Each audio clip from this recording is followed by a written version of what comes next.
রাজধানীর উত্তরায় milestone school and college ক্যাম্পাসে বাংলাদেশ বিমান বাহিনীর প্রশিক্ষণ বিমান বিধ্বস্ত হওয়ার ঘটনায় নিহতের সংখ্যা এখন পর্যন্ত 18 জন। আর এ ঘটনায় হতাহত হয়েছেন শতাধিক। রাষ্ট্রপতি ও প্রধান উপদেষ্টার শোক।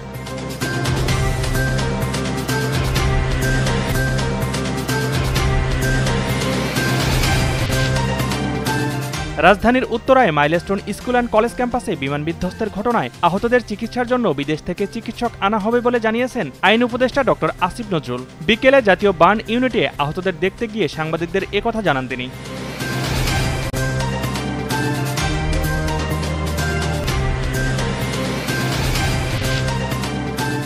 বাংলাদেশ বিমান বাহিনীর প্রশিক্ষণ বিমান বিধ্বস্তে আহতদের বহনের জন্য মেট্রো রেলে বগি রিজার্ভ রাখা হয়েছে। সোমবার পুলিশ সদর দপ্তর থেকে পাঠানো এক বিজ্ঞপ্তিতে এই তথ্য জানানো হয়।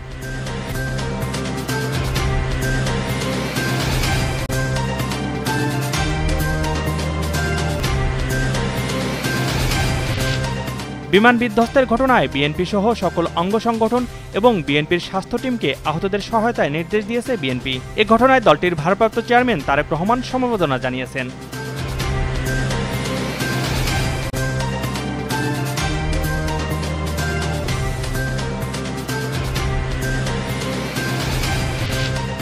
উত্তরায় বিমান বিধ্বস্তে দলের নেতাকর্মীদের সর্বাত্মক সহযোগিতার আহ্বান জানিয়েছেন বাংলাদেশ জামায়াতে ইসলামীর আমির ডাক্তার শফিকুর রহমান। নিজের ভেরিফাইড ফেসবুক আইডিতে এই আহ্বান জানান তিনি।